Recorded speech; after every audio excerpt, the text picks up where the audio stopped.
ദൈവത്തിൻ്റെ മഹത്വത്തിൻ്റെ അടയാളങ്ങൾക്ക് നിങ്ങളെ, നിങ്ങളുടെ കുടുംബങ്ങളെ, പ്രത്യേകിച്ച് ഉടമ്പടി എടുത്തവരെ, അതിനേക്കാളുപരി പ്രത്യക്ഷീകരണ പ്രാർത്ഥന ചെല്ലുന്നവരെ, അവർക്ക് അടയാളങ്ങൾ ലഭിക്കാൻ, നിങ്ങൾക്ക് അടയാളങ്ങൾ ലഭിക്കാൻ, കരുത്തുറ്റ സ്വർഗീയ തെളിവുകൾ ലഭിക്കാൻ ഇപ്പോൾ മൗനമായി പ്രാർത്ഥിക്കുക. നിങ്ങളുടെ ആവശ്യങ്ങൾ സമർപ്പിച്ചുകൊണ്ട് പ്രാർത്ഥിക്കുക. സ്വാഭാവികമായ കാരണങ്ങളാൽ സംഭവിക്കാൻ സാധ്യതയില്ലാത്ത മഹാകാര്യങ്ങൾ തീർച്ചയായിട്ടും നിങ്ങളുടെ ജീവിതത്തിൽ സംഭവിക്കും. ഇപ്പോൾ അത് സംഭവിച്ചുകൊണ്ടിരിക്കുകയാണ്.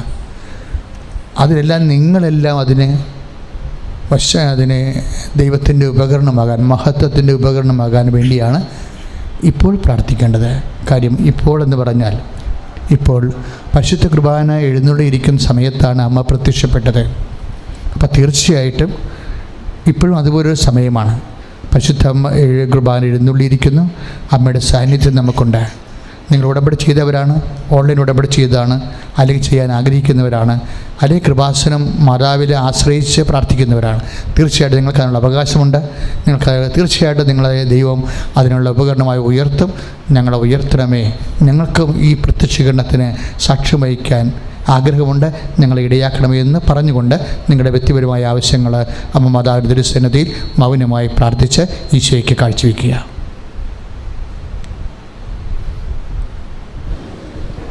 പ്രിയപ്പെട്ടവരെ, സന്തോഷമായിട്ടിരിക്കണം.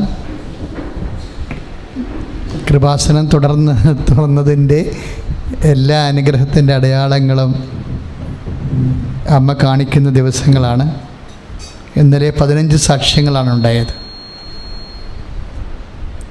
കടുത്ത പനി വന്ന്, ന്യൂമോണിയ പോലുള്ള വന്ന് നടക്കാൻ പറ്റാത്ത കുഞ്ഞിനെ അമൃതയിലേക്ക് കൊണ്ടുപോകുന്ന സമയത്ത് അമ്മയുടെ മുമ്പിൽ കൊണ്ടുവന്ന് ലോക്ക്ഡൗണായ കൃപാസനത്തിൻ്റെ പുറത്ത് നിന്ന് അമ്മയുടെ മുമ്പിൽ നിർത്തിയപ്പോൾ തന്നെ കുഞ്ഞ് നടന്നു തുടങ്ങി. ഇത്രയും വലിയ സംഭവങ്ങൾ നമ്മൾ കേട്ടുകൊണ്ടിരിക്കുകയാണ്. 17 കൊല്ലം മക്കളില്ലാതിരുന്നു. അവരുടമ്പടി ചെയ്തപ്പോൾ അവർക്ക് കുഞ്ഞിനെ കിട്ടി. അതൊക്കെ ഇന്നലത്തെ സാക്ഷ്യത്തിൽപ്പെടുന്നതാണ്. എല്ലാ തിങ്കളാഴ്ചയുമാണ് സാക്ഷ്യം. തിങ്കളാഴ്ച രാവിലെ മുതൽ പ്രാർത്ഥനയുണ്ട്, ഫാസ്റ്റ് ആൻഡ് ഫെസ്റ്റ് ഉണ്ട്. 2 മണി തൊട്ട് സാക്ഷ്യം തുടങ്ങും. അപ്പോൾ സാക്ഷ്യം പറയാൻ ആഗ്രഹിക്കുന്നവർ നേരത്തെ വന്ന് റിപ്പോർട്ട് ചെയ്യണം. 10-11 മണിയാകുമ്പോൾ ഓഫീസിൽ വന്ന് റിപ്പോർട്ട് ചെയ്യണം. ഞങ്ങൾ ആ സാക്ഷ്യം നോക്കും, സാക്ഷ്യം ഇൻസ്പെക്ട് ചെയ്യും, സ്കാൻ ചെയ്യും. അതിനകത്ത് ഉടമ്പടി കണ്ടൻ്റ് ഉണ്ടോ, പ്രത്യക്ഷീകരണത്തിൻ്റെ കണ്ടൻ്റ് ഉണ്ടോ എന്ന് പരിശോധിക്കും. അത് നോട്ട് ചെയ്യും. നിങ്ങളത് ബോധ്യപ്പെടുത്തും. ആ കൃപയിൽ കാര്യം എല്ലാം പ്രത്യക്ഷീകരണത്തിൻ്റെ സ്ഥിരീകരണം. ഈ പ്രത്യക്ഷപ്പെടലിലൂടെ ദൈവം മഹത്വപ്പെടണം. അങ്ങനെ ദൈവം മഹത്വപ്പെടുത്താൻ വേണ്ടി, ദൈവം മഹത്വപ്പെടാനും പ്രത്യക്ഷീകരണം സ്ഥിരീകരിക്കാൻ വേണ്ടി നിങ്ങളെ ദൈവം ഒത്തിരിയേറെ അനുഗ്രഹിക്കും. അതുകൊണ്ടാണ് കൃപാസനം അടഞ്ഞു കിടന്നാലും അനുഗ്രഹങ്ങളുടെ വാതിൽ അടയാതെ കിടക്കുന്നത്. ഇതൊരു മഹാസംഭവമാണ്. ഗൂഗിൾ മീറ്റിലൂടെ ലഭിച്ച സൗഖ്യങ്ങൾ എന്തുമാത്രമാണ്, ഓൺലൈൻ ഉടമ്പടിയിലൂടെ ലഭിച്ച സൗഖ്യങ്ങൾ എന്തുമാത്രമാണ്. അതിൻ്റെ അർത്ഥം എന്താണ്? ലോകത്തിന് ലോക്ക് ചെയ്യാൻ പറ്റാത്ത അനുഗ്രഹത്തിൻ്റെ കവാടമാണ് കൃപാസനം. ഒരു കൊറോണയ്ക്കും ലോകം മുഴുവൻ ലോക്കാകുമ്പോഴും അനുഗ്രഹത്തിൻ്റെ വാതിൽ, ഞാൻ അടച്ച വാതിൽ തുറക്കാൻ ആർക്കും പറ്റത്തില്ല, ഞാൻ തുറന്ന വാതിൽ അടക്കാനും പറ്റത്തില്ല. കൃപാസനത്തിൽ അമ്മയിലൂടെ, പരിശുദ്ധ മറിയത്തിലൂടെ ദൈവം അനുഗ്രഹത്തിൻ്റെ, സന്ധിപ്പിൻ്റെ, സമാധാനത്തിൻ്റെ, സ്വർഗത്തിൻ്റെ വാതിൽ തുറന്നിട്ടിരിക്കുകയാണ്. അതടക്കാൻ ഒരു കൊറോണയ്ക്കും പറ്റത്തില്ല. കൈയിടിച്ച് കിടന്നാണ്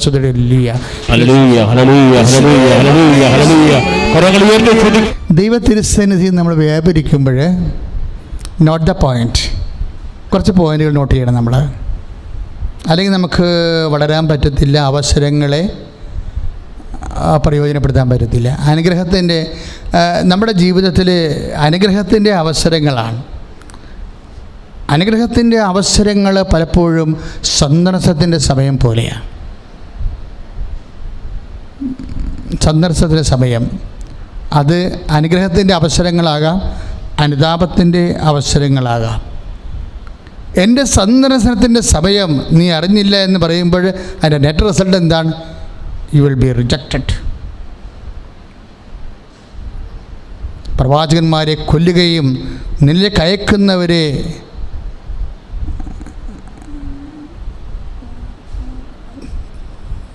കർത്താവിൻ്റെ ശക്തമായ വചനങ്ങളിലൊന്നാണത്. അതായത് ജെറുസലേം പ്രവാചകന്മാരെ കൊല്ലുകയും നിന്നെ കയക്കുന്നവരെ കല്ലെറുകയും ചെയ്ത ജെറുസലേമിന് പരിത്യക്തതയുണ്ടാകും, ശൂന്യതയും ഉണ്ടാകും. പാപത്തിൻ്റെ ഒരു കാലം എന്താണ്? അതിൻ്റെ റിസൾട്ട് എന്താണ്? പാപത്തിൻ്റെ കാലത്തിൻ്റെ റിസൾട്ട് എന്താണ്? അതിൻ്റെ ഫലം എന്താണ്? ഓരോ പാപത്തിനും ഫലമുണ്ടാവാതിരിക്കത്തില്ല. ഇതാ നിൻ്റെ ഭവനം പരിത്യക്തവും ശൂന്യവുമായിരിക്കുന്നു. കാരണം എന്താണ്? എൻ്റെ സന്ദർശനത്തിൻ്റെ സമയം നീ അറിഞ്ഞില്ല. നോൻപ് കാലം സന്ദർശനത്തിൻ്റെ സമയമാണ്. നോൻപ് കാലം മാത്രമല്ല, ദൈവം നമുക്ക് നൽകുന്ന ഓരോ അവസരവും, ഓരോ അനുഭവവും ഓരോ അവസരമാണ്. ഒരിക്കൽ കൂടി പറയാം, ഒന്നേറ്റ് പറഞ്ഞ്, ഓരോ അനുഭവവും ഓരോ അവസരമാണ്. ഓരോ അവസരവും അനുഗ്രഹത്തിന്റെ അവസരമാണ്, അനുതാപത്തിന്റെ അവസരമാണ്. ഇതാണ് ബൈബിൾ നമ്മളോട് പറയുന്നത്. ഓരോ അനുഭവവും ഓരോ അവസരമാണ്. ഓരോ അവസരവും അനുതാപത്തിൻ്റെ അവസരമാണ്, അതേസമയം തന്നെ അനുഗ്രഹത്തിൻ്റെയും അവസരമാണ്. ഞാനിത് എവിടെ നിന്ന് പഠിച്ചെന്നറിയാമോ? കഴിഞ്ഞ ദിവസങ്ങളിൽ യെശയ്യാ വായിച്ചപ്പോൾ എനിക്ക് കിട്ടിയ ഒരു ഉൾക്കാഴ്ചയാണ്. യെശയ്യാ വായിച്ചപ്പോൾ യെശയ്യായിൽ ഹെസക്കിയ രാജാവുണ്ട്. യെശയ്യാ പ്രവാചന പുസ്തകത്തിൽ ഹെസക്കിയ രാജാവിനെ കുറിച്ച് പറയുന്നുണ്ട്. അപ്പോൾ ഹെസക്കിയ രാജാവിന് ക്യാൻസർ വന്ന്, ക്യാൻസർ രോഗം, നമ്മളോർക്കും ഇന്ന് മാത്രമേ ക്യാൻസർ ഉള്ളെന്ന്. ക്യാൻസർ അന്നുകൊണ്ട് പൊറുക്കാത്ത വ്രണം ക്യാൻസറാണ്. പൊറുക്കാത്ത വ്രണം ക്യാൻസറാണ്. കാര്യം അതിൻ്റെ കോശങ്ങൾ അഴുകി പോകുന്നു, പുതിയ കോശങ്ങൾ വരുന്നില്ല. അപ്പോൾ പൊറുക്കാത്ത വ്രണം ഈ മനുഷ്യനും ഉണ്ടായി. എല്ലാവരും പറയും ക്യാൻസറൊക്കെ ഈ കാലങ്ങളിലുണ്ടായത് രോഗമാണ്, നമ്മുടെ ജീവിതക്രമത്തിൻ്റെ പ്രശ്നങ്ങളാണെന്ന്. ഇല്ലേ? എല്ലാ രോഗങ്ങളും പണ്ടേ ഉണ്ട്, പക്ഷേ നമ്മൾക്കത് മനസ്സിലായില്ലെന്നേ ഉള്ളൂ. ഇപ്പോഴാണ് നമുക്കത് മനസ്സിലായത്. യെശയ്യായ്ക്ക് വന്ന രോഗം ക്യാൻസറാണെന്ന്. കാര്യം അത് പൊറുക്കാത്ത വ്രണമാണ്. അപ്പോൾ ഈ വ്രണം വന്നതോടുകൂടി പുതിയ കോശങ്ങൾ ഉണ്ടാകുന്നില്ല, ഉള്ള കോശങ്ങളൊക്കെ അഴുകിപ്പോവുകയും ചെയ്യുന്ന കണ്ടപ്പോൾ യെശയ്യായുടെ ദിവസങ്ങൾ എണ്ണപ്പെട്ടു. എൻ്റെ ദൈവവേദലേ, ദിവസങ്ങൾ എണ്ണിയാൽ രോഗത്തിന് നിൻ്റെ ദിവസങ്ങളെ എണ്ണാൻ പറ്റത്തില്ല. Praise the Lord. ഒരു തകർച്ചയ്ക്കോ കടത്തിനോ നിൻ്റെ ദിവസങ്ങളെ എണ്ണാൻ പറ്റത്തില്ല. കാരണം നിനക്ക് ദിവസങ്ങൾ തന്നത് നിൻ്റെ ആയുസ്സിൻ്റെ അതിനാഥനാണ്. കൈയിടിച്ച് കർത്താവിനെ സ്തുതിക്കട്ടെ. ഹല്ലേലൂയ.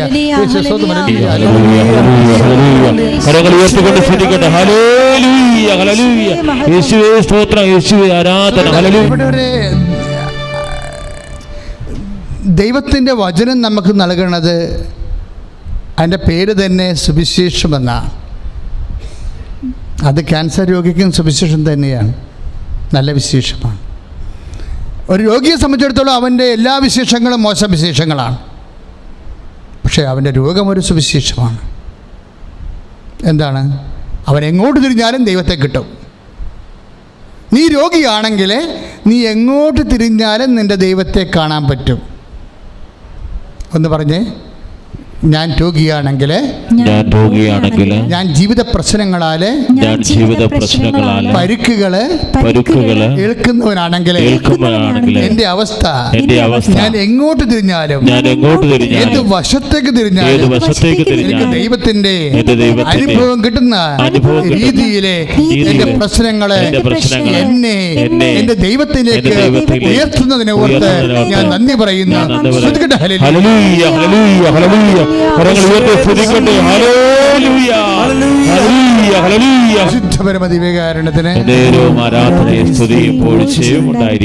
ഹെസക്കിയ ഈ കൊടിയ നൊമ്പരത്തോടുകൂടി തിരിഞ്ഞത് എങ്ങോട്ടാ തിരിഞ്ഞത്?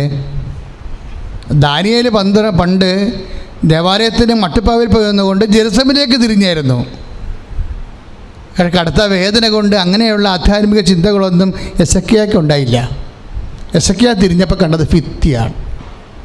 ഒരു ഭിത്തിയിലേക്ക് തിരിഞ്ഞാലും വേദനയുടെ കാലത്ത് നിന്റെ ദൈവം നിനക്ക് സംരംഭനാണ്. കൈയടിച്ച് കർത്താവേ.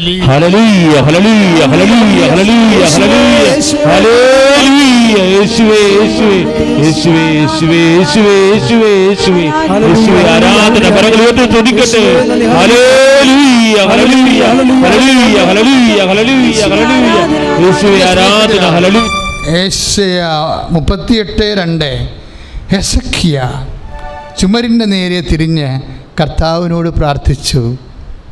ഇതാണ് അവസ്ഥ.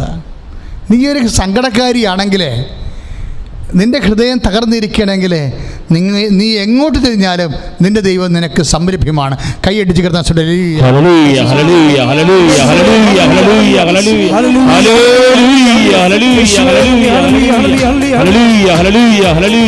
കരങ്ങളടിച്ചുകൊണ്ട് കൈകളടിച്ചുകൊണ്ട് വാഴ്ത്തി പാടുകയാണ്. നിന്റെ സങ്കടങ്ങൾ എന്താണെങ്കിലും നിന്റെ പ്രാർത്ഥനകൾ ദൈവം കേൾക്കും. ഇപ്പോൾ ഈ ശുശ്രൂഷ കണ്ട് പ്രാർത്ഥിക്കുന്നവർ, നിയോഗങ്ങൾ ടൈപ്പ് ചെയ്യുന്നവരുടെ പ്രാർത്ഥനകളുടെ മേൽ ദിവ്യകാരുണ്യത്തിന്റെ അഭിഷേകം നിറയുകയാണ്. ചിലപ്പോഴും നമ്മൾക്ക് പ്രശ്നങ്ങൾ ഉണ്ടാകുമ്പോഴേ നമുക്ക് പ്രാർത്ഥിക്കാൻ തോന്നത്തില്ല. സത്യമല്ലേ? നമുക്ക് എന്തെങ്കിലും കടങ്ങളുണ്ടാകുമ്പോൾ, അല്ലെങ്കിൽ നമ്മുടെ കല്യാണം വളരെ ഇഷ്ടപ്പെട്ട് നന്നായിരുന്ന കല്യാണം ഒരു സുപ്രഭാതത്തിൽ അതിനെന്തെങ്കിലും പ്രശ്നമുണ്ടായി അത് നടക്കാതെ വരുമ്പോൾ നമ്മൾ കുറേ പ്രാർത്ഥിച്ചതാ. അല്ലെങ്കിൽ ഒരു റാങ്ക് ലിസ്റ്റ്, നമ്മൾ റാങ്ക് ലിസ്റ്റിൽ വന്നു, പക്ഷേ നമ്മളതിനു വേണ്ടി ഇങ്ങനെ നൊവേനകൾ, പ്രാർത്ഥനകൾ, ചെയ്യാവുന്ന എല്ലാ കാര്യങ്ങളും ചെയ്ത് അവസാനം ഒരു സുപ്രഭാതത്തിൽ നമുക്ക് ജോലി കിട്ടിയുമില്ല. ആരെങ്കിലും പാർട്ടി ബേസിൽ അതിനടുത്ത് നമ്മുടെ അയൽവാസികൾക്ക് ജോലി കിട്ടുകയും ചെയ്യും. നമ്മൾ അവരുടെ റാങ്ക് ലിസ്റ്റ് ഉണ്ടായിരുന്ന ആൾക്കാരുമായിരിക്കും. ചിലപ്പോൾ റാങ്ക് ലിസ്റ്റ് ഉണ്ടാകാം, ഒത്തിരി പുറകിലായിരിക്കാം. അപ്പം നമ്മൾ നിന്നിടം മറന്നു പോകും. ചിലപ്പോൾ നമ്മൾ പ്രാർത്ഥിക്കാനുള്ള എല്ലാ കണ്ടീഷൻസും പോകും. ദൈവം എനിക്ക് തോന്നുന്നത് ആദ്യം ചെയ്യണത് നിൻ്റെ പ്രാർത്ഥിക്കാനുള്ള കണ്ടീഷൻസ് കളയുകയാണ് ചെയ്യണം. സാധാരണ നല്ലപ്പോൾ ഒരു പ്രാർത്ഥന നീ മര്യാദക്ക് പ്രാർത്ഥിക്കാൻ പറ്റാത്ത അവസ്ഥകളിലൂടെ ചിലപ്പോൾ നമ്മൾ കടന്നു പോകും. രോഗം കാരണം നമുക്ക് പ്രാർത്ഥിക്കാൻ പറ്റത്തില്ല, വേദന കാരണം നമുക്ക് പ്രാർത്ഥിക്കാൻ പറ്റത്തില്ല. അപ്പോൾ എന്തു ചെയ്യണം? പറഞ്ഞ മനസ്സിലായോ? രോഗം കാരണം നമുക്ക് പ്രാർത്ഥിക്കാൻ പറ്റത്തില്ല, മാനസിക ഭാരം കാരണം നമുക്ക് പ്രാർത്ഥിക്കാൻ പറ്റത്തില്ല. ചിലപ്പോൾ ബാങ്കുകളിൽ നിന്ന് ജപ്തി നോട്ടീസ് വന്നാൽ നമുക്ക് പ്രാർത്ഥിക്കാൻ പറ്റത്തില്ല. പ്രാർത്ഥിക്കാനൊക്കെ പറ്റും, പക്ഷേ നമ്മുടെ പ്രാർത്ഥന ഒക്കത്തില്ല. കാര്യം പ്രാർത്ഥനയും ടെൻഷനും ഒരുമിച്ച് വരും. പ്രാർത്ഥനയും പ്രാർത്ഥിക്കും, ടെൻഷനും ആകും. അപ്പോൾ നമുക്കറിയാം ഇതൊന്നും പ്രാർത്ഥന അല്ല എന്ന് നമുക്കറിയാം. എന്ന് വെച്ചാൽ we are not able to pray, നമുക്ക് പ്രാർത്ഥിക്കാൻ പറ്റണില്ല. ഇങ്ങനെ സങ്കട സമയം, പ്രശ്ന സമയം, എങ്ങനെ പ്രാർത്ഥിക്കാൻ പറ്റാതെ വന്നാൽ എന്ത് ചെയ്യണം? അതാണ് യെസക്കിയ പറയണത്. എന്താണ് ചെയ്യേണ്ടത്? നമ്മുടെ ഭൂതകാലങ്ങളെ നമ്മൾ ഓർക്കണം. മര്യാദയ്ക്ക് ജീവിച്ചൊരു കാലം ഉണ്ടാവില്ല നമുക്ക്, ഇല്ലേ? ഏതെങ്കിലും നമ്മൾ അത്ര മോശക്കാരല്ലോ. മര്യാദയ്ക്ക് ജീവിച്ച ഏതെങ്കിലും ഒരു കാലം നമുക്കുണ്ടാവുമല്ലോ, അല്ലേ? കുഞ്ഞുനാൾ മുതൽ നമ്മൾ ഇന്ന് വരെ ജീവിച്ചപ്പോൾ ഏതെങ്കിലും ഒരു കാലം കർത്താവിൻ്റെ മുമ്പിൽ മര്യാദയ്ക്ക് വ്യാപരിച്ചൊരു കാലമുണ്ടാകും. That is our treasure. അതാണ് നമ്മുടെ നിരതദ്രവ്യം, ഈടുവെക്കാൻ പറ്റിയ സംഭവം. യെസക്കിയ ആ ഒരു സംഭവം എടുക്കുകയാണ്. കാര്യം he has been filled with the holy spirit. അവനൊരു നിസ്സാര മനുഷ്യനല്ലായിരുന്നു, അവന് പ്രാർത്ഥിക്കാൻ അറിയാമായിരുന്നു. അതുകൊണ്ട് മിനിമം ഹോളി സ്പിരിറ്റ് ഗ്യാരണ്ടീഡാണ്. അതുകൊണ്ട് പരിശുദ്ധാത്മാവ് പറഞ്ഞു കൊടുത്തു, യെസക്കിയ ഇപ്പോഴും വേദനയും രോഗവും ഒക്കെ ആയത് കാരണം നിനക്ക് വേണ്ട വിധം പ്രാർത്ഥിക്കാൻ പറ്റണില്ല. പക്ഷേ ഡോണ്ട് മൈൻഡ്, അതുകൊണ്ട് നീ പ്രയാസപ്പെടേണ്ട, നിൻ്റെ കാര്യം നടക്കും. നടത്താൻ പറ്റിയ ഒരു പ്രാർത്ഥനയുടെ പൊരുൾ ഞാൻ പറഞ്ഞു തരാം. You just remind your past. നീ നിൻ്റെ പഴയ കാലം ഒന്ന് ഓർക്കണം. അതാണ് യെസക്കിയ ചെയ്യണത്. യെസക്കിയ വേദനയുടെ കാലത്ത് പ്രാർത്ഥിക്കാൻ പറ്റണില്ല, പ്രശ്നങ്ങളുടെ കാലത്ത് പ്രാർത്ഥിക്കാൻ പറ്റണില്ല, പക്ഷേ പ്രാർത്ഥിക്കാതെ മുന്നോട്ട് പോകാൻ പറ്റണില്ല. അതുകൊണ്ട് യെസക്കിയ പറഞ്ഞു, എന്നാ പറഞ്ഞു? യെശയ്യാ 38:3 കർത്താവേ, ഞാൻ വിശ്വസ്തയോടും പൂർണ്ണ ഹൃദയത്തോടും കൂടെ അങ്ങയുടെ മുമ്പിൽ വ്യഭിചരിച്ചിരുന്നുവെന്ന് അങ്ങോർക്കണമേ. പഴയ കാലമാണ്. ഇപ്പോഴെനിക്ക് അത്ര വിശ്വസ്തയൊന്നും കാണിക്കാൻ പറ്റണില്ല. ഇപ്പം എനിക്ക് വലിയ വേദന കാരണമേ, പ്രശ്നങ്ങൾ കാരണം എനിക്ക് പഴയ വിശ്വസ്തത ഒന്നും കാണിക്കാൻ പറ്റണില്ല. ഇപ്പം നമുക്കിടെ പ്രശ്നം അതാണല്ലോ.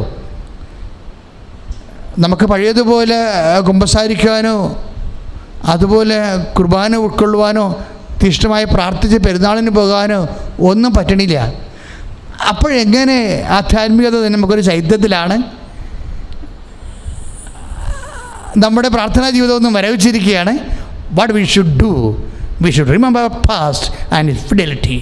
നമ്മളെന്ത് ചെയ്യണം? പഴയ കാലങ്ങൾ ഓർക്കണം.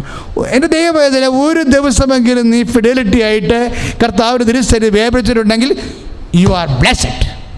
നിങ്ങൾക്ക് ഒരു ദിവസമെങ്കിലും കഴിഞ്ഞ കാലത്ത് ഏതെങ്കിലും കാലത്ത് ഏതെങ്കിലും വയസ്സിൽ കർത്താവിനോട് വിശ്വസ്തത പാലിച്ചിട്ടുണ്ടെങ്കിൽ, വിശ്വാസത്തോട് വിശ്വസ്തത പാലിച്ചിട്ടുണ്ടെങ്കിൽ ദാറ്റ് ഈസ് യുവർ ഗ്യാരണ്ടി. അതാണ് നിൻ്റെ വിശ്വസ്തതയുടെ അടിസ്ഥാനം. ഒന്ന് പ്രാർത്ഥിക്കുക, കൈ നെഞ്ചത്ത് വെച്ച് പ്രാർത്ഥിക്കുക. കർത്താവേ, യെശയ്യാ 38:3 പ്രാർത്ഥിക്കുന്നു. എന്റെ വിഷമസന്ധിയിലെ കാലങ്ങളിലെ പലപ്പോഴും എന്റെ വിശ്വാസം പതറിപ്പോവുകയും പ്രാർത്ഥന വിഫലമാവുകയും ചെയ്തിട്ടുണ്ട്.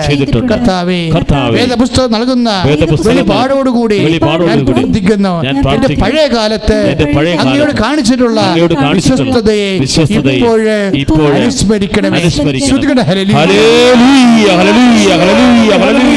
കരങ്ങൾ ഉയർത്തിക്കൊണ്ട് സ്തുതിക്കട്ടെ, അതിശക്തമായി സ്തുതിക്കട്ടെ.